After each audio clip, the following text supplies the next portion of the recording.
saya Cindy Anggreni, ahli gizi di rumah sakit ini. Dengan kakak siapa ya? Boleh perkenalkan diri terlebih dahulu. Nama saya Carolina, Ibu. Ya, dengan kakak Carolina, bagaimana kabarnya hari ini kak? Baik, Ibu. Ada yang bisa saya bantu? Jadi gini, Bu.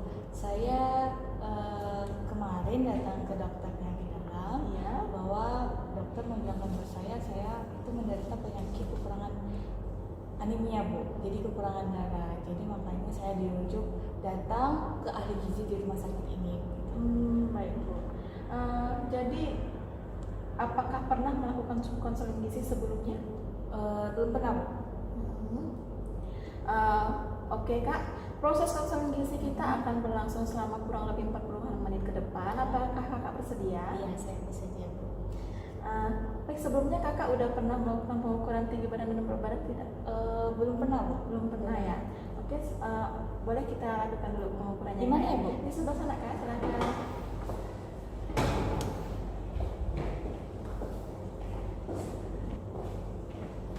Baik kak, silakan duduk kembali kak.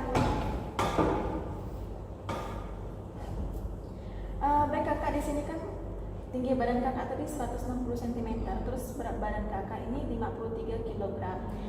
Berdasarkan tinggi badan dan berat badan kakak di sini, status gizi kakak tergolong normal ya kak ya? Begitu ya, Bu? Iya. Baik kakak, kita lanjutkan konselingnya kak ya. Setelah pengukuran tadi, apakah saya boleh menanyakan umur kakak berapa ya? Boleh. Umur saya 20 tahun, Bu. 20 tahun ya kak ya. Kegiatan kakak sehari-hari? Saya kuliah mahasiswa. Mahasiswa. Apakah kakak membawa data biokimia kak? Iya, ada, Bu. Ini Boleh saya lihat. Oke. Saya cek dulu kak ya. Tadi dokternya bilang kakak anemia kak ya. Didiagnosa anemia. Oh iya, HB kakak memang 10 ya. HB normal ini 12 sampai 15 ya kak ya, untuk wanita dewasa kak. Berarti saya rendah ya? Iya, termasuk rendah ini kak. Makanya tadi dia didiagnosa anemia oleh dokternya. Baik kakak, boleh ceritakan apa saja yang menjadi keluhan kakak akhir-akhir ini? Jadi akhir-akhir ini saya mengalami sering pusing, Bu. Iya, pusing. Pada saat kalau kena sinar matahari gitu, tiba-tiba saya merasa pusing. Lalu kalau untuk di kelas ya, Bu, saya sering mengantuk, apalagi pada saat dosen menjelaskan materi. Saya mulai mengantuk, Bu, jadi tidak dapat berkonsentrasi lagi. Lalu yang ketiga itu saya merasa mudah lemah letih, Bu. Ketika beraktivitas yang berat atau beraktivitas yang ringan, itu saya memang pada akhirnya saya merasa lemah badan ini, Bu. Dan juga ini, Bu, saya sering pucat. Jadi kalau teman-teman bilang kenapa kamu pucat, itu saya sering pucat gitu. Ini karena sering olahraga nggak kak? Kalau untuk olahraga saya jarang, Bu. Tadi kan katanya ada kegiatan di luar panas gitu kak. Oh, itu kayak keluar biasa, Bu, keluar rumah kayak biasa gitu. Luar biasa, sebentar Bukan aja kayak kayak udah gampang gitu kak ya? Iya, bukan untuk olahraga, bukan kayak keluar biasa atau angkat jumroh itu baru saya pusing gitu. Iya, karena memang HB-nya tadi rendah kak ya. Apakah kak saya boleh tahu pola makan kakak selama 24 jam terakhir ini dari pagi kemarin sampai pagi ini tadi? Kalau untuk pagi itu ya, Bu, saya pagi kemarin tuh saya jarang sarapan kalau mau ke kampus. Iya. Cuma minum air teh manis. Dan itu pun dikit, Bu, saya minumnya. Lalu untuk makan siang atau sebelumnya ada cemilan atau apa? kalau cemilan pagi nggak ada, Bu.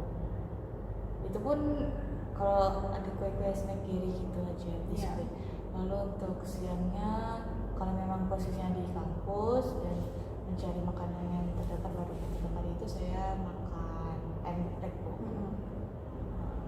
Ayam geprek sama teh manis. Dan tidak ada buah-buahan sih, Bu, cuma memang posisinya kampus dekat, itu saja makan. Mengenyangkan juga kan, yang penting kenyang gitu. Posisinya juga gede kan. Lalu untuk malam ya, Bu, malam kemarin itu saya posisinya memang di rumah memesan ini GoFood, jadi makanan yang instan aja yang cepat. pagi saya suka makan pedas-pedas, mereknya itu Ricis. Oh, suka makan ricis ya? Iya.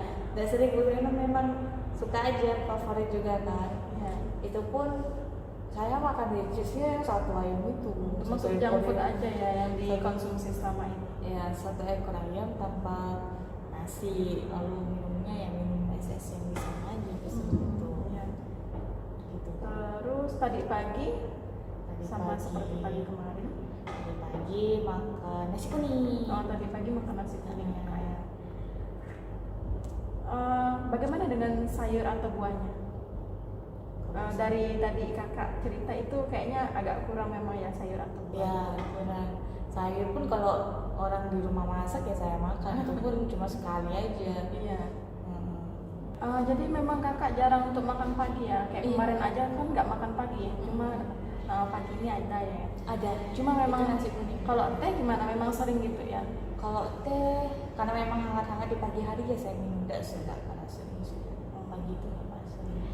Baik Kak, sebenarnya kalau konsumsi teh, kalau seumuran kakak ini tidak dianjurkan Kak ya, karena memang kandungan teh ini dapat menyebabkan penghambatan penyerapan zat gizi. Jadi sebenarnya kakak tuh lebih banyak minum kayak jus. Kalau kakak nggak suka buah-buahan ini tadi, mungkin boleh di jus ataupun bagaimana cara pengolahannya yang kakak suka aja gitu. Sayur juga begitu. Oke Bu, kalau untuk teh hangat dan teh manis itu apakah dua-duanya bagus atau cuma, maksudnya gini Bu, apakah teh hangat itu bagus atau yang bagusnya yang mana, hangat atau es Bu? Sebenarnya keduanya boleh saja diminum, tetapi dikurangi frekuensinya dan lihat misalnya di pagi hari nggak sarapan, janganlah sampai minum teh. Jadi sebenarnya minum teh itu diperbolehkan, tetapi memang dibatasi gitu. Jadi gitu kan. Karena memang kandungannya tadi kan untuk vitamin dan mineral itu memang terhambat ya karena adanya kandungan dari teh ini tadi. Terus bagaimana ya Bu, apakah asupan itu membuat buruk kepada saya? Jika terus-menerus kakak konsumsi apa yang menjadi favorit kakak ini tadi, mungkin itu bisa berpengaruh terhadap anemia yang kakak derita ini. Jika kakak bersedia untuk mengatasi anemia ini, apakah bersedia untuk saya bantu? Boleh. Seperti yang kita ketahui ya Kak, di mana kondisi anemia ini adalah kondisi kurangnya hemoglobin darah atau sel darah merah yang kurang ya Kak. Jadi ini disebabkan oleh kurangnya konsumsi zat besi di dalam makanan kita. Jadi memang saya sarankan untuk kakak memang harus mengkonsumsi makanan yang kaya akan zat besi dan vitamin-vitamin lainnya. Ya memang hal tersebut memang banyaknya di buah dan sayur. Jadi seperti yang kakak jelaskan tadi, memang gejalanya itu tepat sekali untuk anemia, yaitu ada pusing, mual muntah Kak ya. Terus berkunang-kunang juga Kak ya, pusing, lelah, mudah mengantuk juga, mudah mengantuk, lelah juga Kak ya. Baik kakak, saya jelaskan isi piringku di sini, yang dimana terdiri dari makanan pokok, lauk pauk, buah-buahan dan sayuran, yang dimana setengah piring atau 2/3 dari piringku ini adalah makanan pokok yang berupa nasi, bisa juga diganti dengan kentang ataupun dengan jagung ataupun dengan roti juga Kak. Jadi di sini ada lauk pauk juga yang terdiri dari 1/3 dari piringku ini, yaitu dari setengah piring lauk pauk, yang dimana yang contohnya itu ada ikan, ayam, hati ayam ataupun telur juga bisa Kak ya.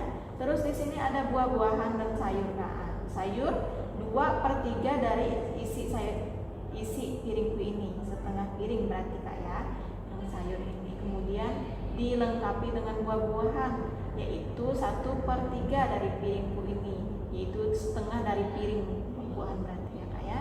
Kemudian Kak, dari isi piringku ini memang harus diterapkan Kak, kemudian dibarengin dengan aktivitas fisik minimal 30 menit per hari Kak ya. Terus saya perjelas Kak ya, untuk makan paginya itu memang 25% dari semua makanan kita. Terus snack 10%, terus makan siangnya bisa 25%. Terus terus untuk makan malam 10%. Jadi snack itu memang kalau memang kakak pengen nge-snack itu, pengen ngemil-ngemil itu masih boleh kak ya, tidak berpengaruh. Jadi di sini ada leaflet kak. Di leaflet ini menjelaskan tentang anemia yang kakak derita, mulai dari pengertian dari anemia ini tadi, terus gejala anemia dan penyebab anemia juga. Jadi memang kakak harus memperhatikan fisik kakak juga. Misalnya kakak mulai pusing atau apa itu, mulailah kakak untuk memperbaiki pola makan kakak ini tadi. Karena memang di anemia ini kita perlu zat gizi yang sesuai yang dibutuhkan. Yang paling penting itu memang zat gizi, zat besi kak ya.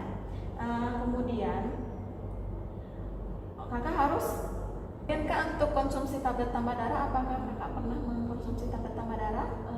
Belum Bu, itu pun saya jarang mengkonsumsinya. Oh, jarang ya. Tapi dulu apakah pernah dapat edukasi tentang tablet tambah darah? Ada waktu SMP atau SMA Iya. Saya sarankan kak ya, untuk tablet tambah darah memang harus dikonsumsi secara rutin. Minimal itu memang bukan minimal lagi, memang dia 1 minggu 1 tablet kak ya. Dan menghindari konsumsi minuman teh, kopi ataupun susu setelah makan. Boleh 2 jam setelah makan boleh konsumsi teh atau susu kalau memang kakak pengen mengkonsumsi ini tadi, teh, kopi atau susu. Kalau misalnya untuk minum tablet tambah darah kakak merasakan kayak efek sampingnya, yang dimana kan efek samping tablet tambah darah ini ada di leaflet kak ya, ada nyeri perut atau nyeri ulu hati, mual muntah, dan feses berwarna hitam. Mungkin agak terganggu dengan efek samping yang ini ya. Namun di efek samping tersebut tidak berbahaya kok kak, itu memang normal-normal aja. Terus untuk tipsnya, kalau misalnya kakak merasakan hal ini ada tipsnya juga kak di leafletnya. Untuk menghindari efek samping, sangat dianjurkan minum tablet tambah darah setelah makan atau malam sebelum tidur. Karena kalau kita tidur kan kita nggak akan merasakan mual muntah lagi kan kak ya. Jadi untuk menghindari konsumsi tablet tambah darah bersamaan dengan teh atau kopi atau susu dan obat sakit mah, beri jarak 2 jam sekali. Kalau kakak memang mau minum teh atau kopi, memang setelah makan itu kakak minum tablet tambah darah misalnya kan. Nggak langsung tidur nih kak ya, nggak langsung tidur, kakak bisa minum teh atau kopi setelah 2 jam minum tablet tambah darah ini tadi. Cara memperolehnya kakak bisa mandiri dari apotek ya, pembelian mandiri, terus mengunjungi bidan setempat kalau memang perlu, terus puskesmas dan posyandu terdekat. Kalau boleh tahu kakak selama ini dapat tablet tambah darah dari mana ya? Dari kalau kadang beli di apotek, seringnya di apotek. Oh iya ya. Baik kak, konseling kita cukup sampai di sini untuk hari ini. Apakah ada yang ingin ditanyakan atau berarti ini ya Bu, saya harus menambah atau memenuhi kebutuhan asupan saya dengan zat besi. Iya. Yang Ibu katakan bahwa seperti nasi juga harus dimakan, lalu segala protein nabati dan hewani ya, begitu ya Bu. Baik, iya. Yang utamanya juga usahakan untuk aktivitas fisik kak, minimal 30 menit per hari ya kak ya. Baik kak, mungkin leaflet ini dapat dibawa atau apa yang belum jelas bisa kakak lihat di situ. Di leaflet juga ada nomor HP saya, kalau misalnya ada pertanyaan atau dan lain sebagainya kakak bisa hubungi saya langsung dari nomor HP saya ini kak. Baik kakak, konseling kita hari ini sudah selesai. Akan tetapi konseling kita akan tetap berlanjut hingga anemia yang kakak derita ini sudah sembuh atau sudah tidak ada gejala-gejala yang kakak sebutkan tadi ya. Untuk konselingnya kita lanjutkan kita rencanakan 2 minggu ke depannya kak ya. Baik Ibu, baik. Kalau gitu terima kasih atas segala bimbingannya Ibu dan konselingnya sudah membantu penyakit saya ini dan dalam proses kedepannya ya Bu ya. Terima kasih banyak Ibu.